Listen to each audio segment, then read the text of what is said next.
Bill नहीं, बल्कि इसके पीछे कोई छिपा हुआ खेल है, कोई हिडन एजेंडा है जो दरअसल सरकार करने वाली है और विपक्ष से तो वो चर्चा ही नहीं करती है। तो जो बड़ी बातें प्रधानमंत्री ने कही है कि रोने धोने के लिए बहुत समय है, अब ये इशारा समझने के लिए काफी है कि वो किसे कह रहे हैं। भारत की विकास यात्रा में हमें कोई विघ्न नहीं चाहिए। मानिए उन्होंने कहा सत्र बहुत छोटा है लेकिन मूल्यवान है। संसद का ये सत्र, इस पार्श्वभूमि में संसद का ये सत्र, ये सही है कि सत्र छोटा है, लेकिन समय के हिसाब से ये बहुत बड़ा है। ऐतिहासिक निर्णयों का एक सत्र है।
एक मिनट, एक सेकंड प्लीज, एक सेकंड बैठिए, एक सेकंड,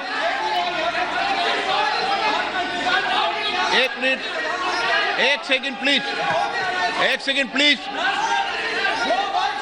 एक सेकंड प्लीज, एक प्लीज प्लीज प्लीज माननीय सदस्य, प्लीज प्लीज प्लीज चुप। माननीय सदस्यगण, एक minute please, please sit down, please sit down, please sit down. Control मेरे पास है, please sit down, please.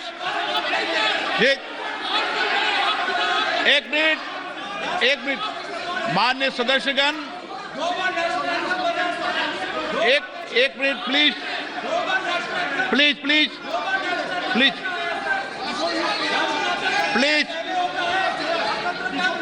Please.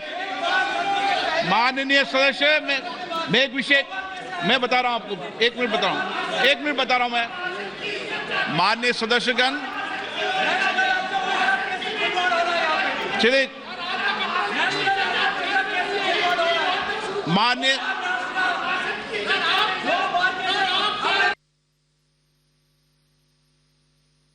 जो एक minute please please please please, हाँ प्लीज प्लीज बैठो, व्यवस्था दे रहा हूं, प्लीज बैठो, व्यवस्था दे रहा हूं मैं, प्लीज प्लीज बैठिए, व्यवस्था दे रहा हूं, प्लीज। माननीय सदस्यगण, जो कुछ भी टेक्निकल चूक हुई है मैं उसकी जांच कराऊंगा। इसमें point okay please.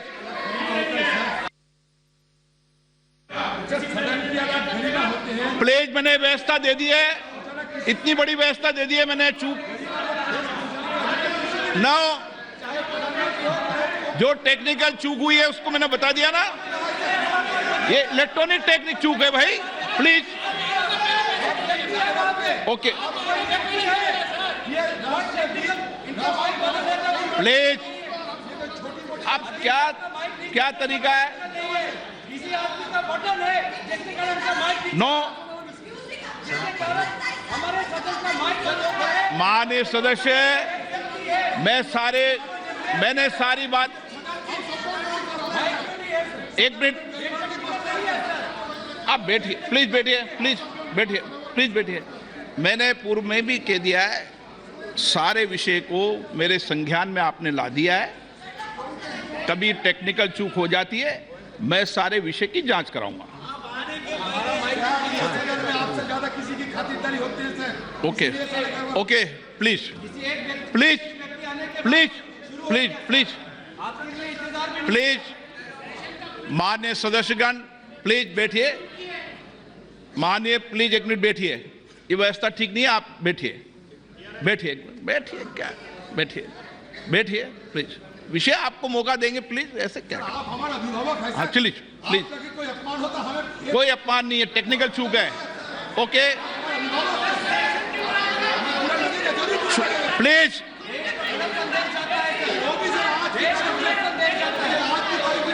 Please please, आप सदन के नेता ऐसे मत करिए, मैंने इतनी व्यवस्था दे दी। प्लीज प्लीज प्लीज, माननीय सदस्यगण, नई दिल्ली में G20 शिखर सम्मेलन के सफल आयोजन के लिए पूरे देश को बधाई देते हुए मुझे बेहद खुशी है भरी। इस आयोजन की सफलता ने प्रत्येक भारतीय को गर्व से भर दिया है।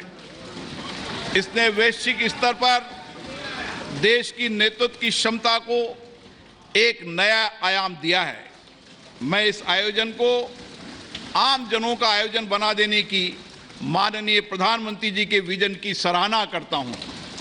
भारत के सभी राज्यों और केंद्र शासित प्रदेशों के 60 शहरों में 200 से अधिक बैठकें हुई है, जो अभूतपूर्व है। दुनिया भर से आए 42 प्रतिनिधि मंडलों के साथ G20 नई दिल्ली लीडर समिट अपने आकार, भव्यता और प्रभाव में अभूतपूर्व था। इससे विश्व को भारत की विविधता, लोकतांत्रिक शक्ति और प्रतिभा को देखने का अवसर मिला है। भारत की G20 की अध्यक्षता समावेशी, आकांक्षी, कार्य उन्मुख, निर्णायक और जन केंद्रित रही है। G20 नेताओं के शिखर सम्मेलन में लिए गए निर्णय परिवर्तनकारी हैं और ये आने वाले दशकों में वैश्विक व्यवस्था को नया रूप देने में सहायक होंगे। माननीय प्रधानमंत्री जी के विजन और मार्गदर्शन में G20 नई दिल्ली लीडर्स समिट घोषणा पत्र को सर्वसम्मति से अपनाया गया और संवेदनशील मुद्दों पर भी सबकी सहमति बनी।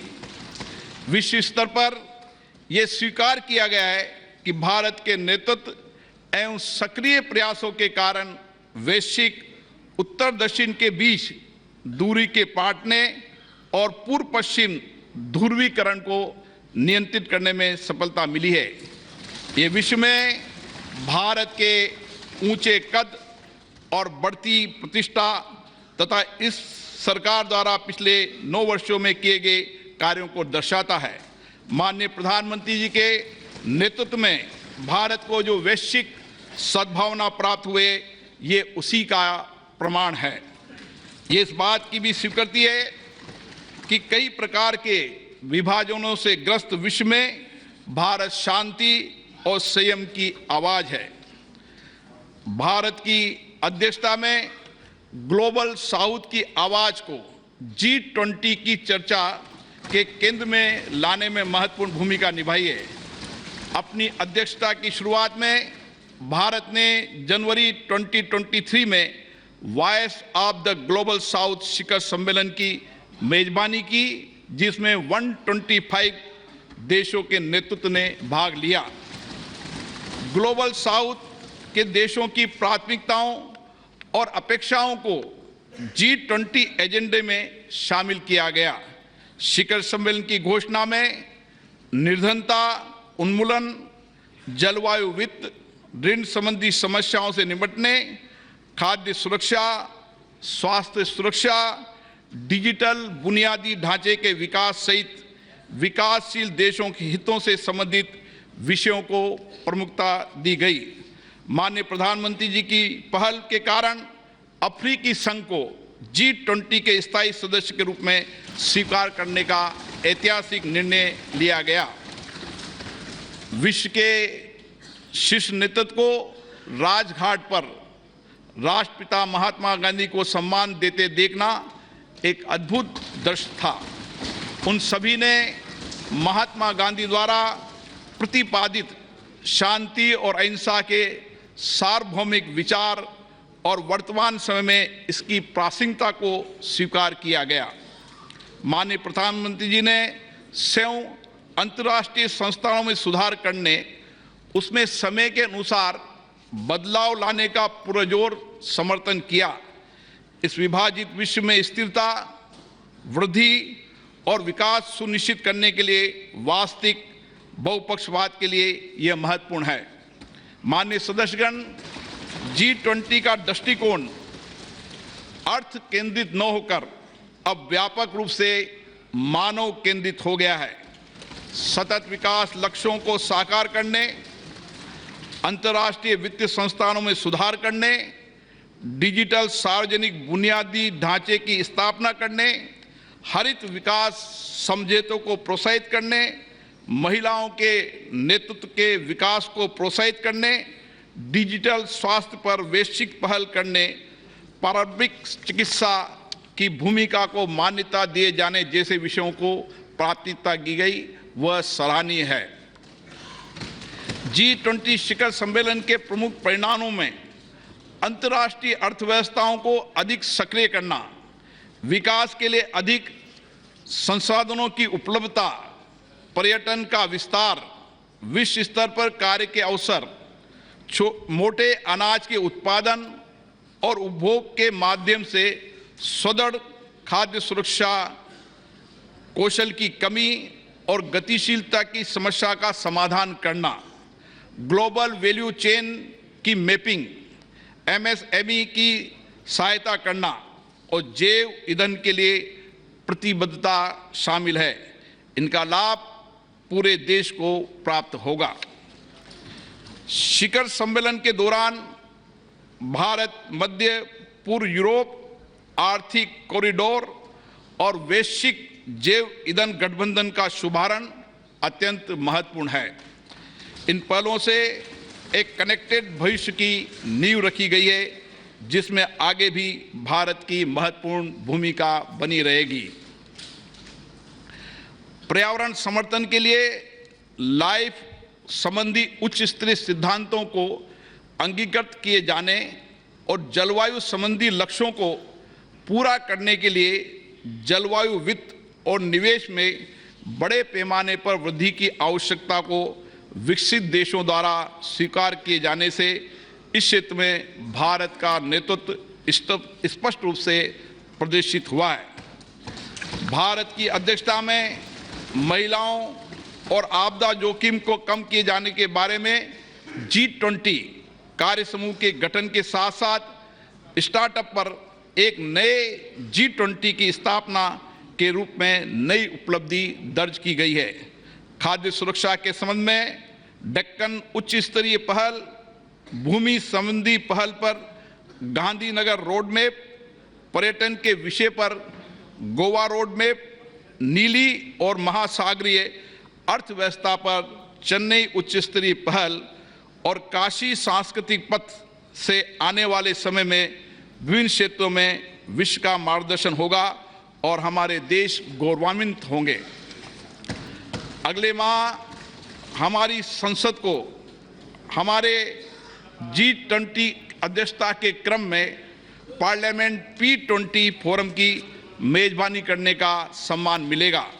मैं इस प्रतिष्ठित सभा के प्रत्येक मान्य सदस्यों से अनुरोध करता हूं कि वे लोकतंत्र की जननी भारत की भूमि पर पूरे विश्व का स्वागत करने और वसुदेव कुटुंबकम, एक पृथ्वी एक परिवार एक भविष्य के मिशन को आगे बढ़ाने में शामिल हो।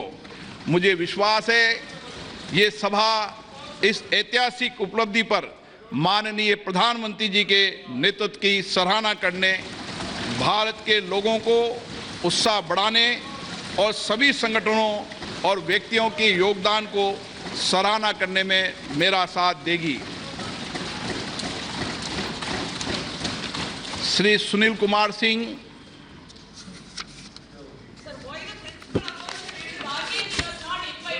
माननीय अध्यक्ष महोदय, मैं विशेषाधिकार समिति का छठा प्रतिवेदन हिंदी और अंग्रेजी संस्करण सभा पटल पर रखता हूं। धन्यवाद। माननीय सदस्यगण, हमारा ये संसद भवन स्वतंत्रता प्राप्ति की ऐतिहासिक घड़ी से लेकर भारत के संविधान निर्माण की संपूर्ण प्रक्रिया और इसके साथ ही हमारे आधुनिक राष्ट्र की गौरवशाली लोकतांत्रिक यात्रा का साक्षी रहा है। स्वतंत्र भारत की प्रथम लोकसभा के अध्यक्ष श्री गणेश वासुदेव मावलंकर जी ने 15 मई 1952 को अपना पदभार ग्रहण किया था। देश की सर्वोच्च लोकतांत्रिक संस्था के प्रथम अध्यक्ष के रूप में उन्होंने नियम समिति, विशेषाधिकार समिति, कार्य मंत्रणा समिति सहित कई अन्य संसदीय समितियों की स्थापना की और सदन के अंदर उच्चतम परंपराओं की नींव रखी। इस सदन में अभी तक मेरे पूर्व 16 माननीय सदस्य अध्यक्ष सदन के आसन पर विराजमान हुए और उन सभी ने श्रेष्ठ परंपराएं स्थापित की है। माननीय सदस्यगण, इस कक्ष के माध्यम से अब तक 15 माननीय प्रधानमंत्रियों का नेतृत्व प्राप्त हुआ। उन सभी ने अपने विचारों और कार्यों से देश की दशा और दिशा तय की है। माननीय सदस्यगण, ये सदन संवाद संस्कृति का जीवंत प्रतीक रहा है। विभिन्न दलों के बीच सहमति असहमति के बीच पिछले 75 वर्षों में देश हित में सामूहिकता से निर्णय लिए गए। संसदीय विचार विमर्श की पद्धति से देश की जनता के जीवन में सामाजिक आर्थिक बदलाव के लिए कानून बनाए गए। आपदा और संकट के समय सदन ने एकजुटता और प्रतिबद्धता से उसका सामना किया। आज इस कक्ष में कार्रवाई का अंतिम दिन है। हमारे देश की लोकतांत्रिक यात्रा में इस भवन का योगदान अतुलनीय है। आज के बाद सदन की कार्रवाई नए भवन में संचालित होगी। हम नए भवन में नई आशाओं, नई उम्मीदों के साथ प्रवेश करेंगे। मुझे विश्वास है कि हमारी संसद के नए भवन में हमारा लोकतंत्र नई ऊंचाइयों को प्राप्त करेगा। मैं माननीय प्रधानमंत्री जी से आग्रह करूंगा कि वह अपने विचार को व्यक्त करें।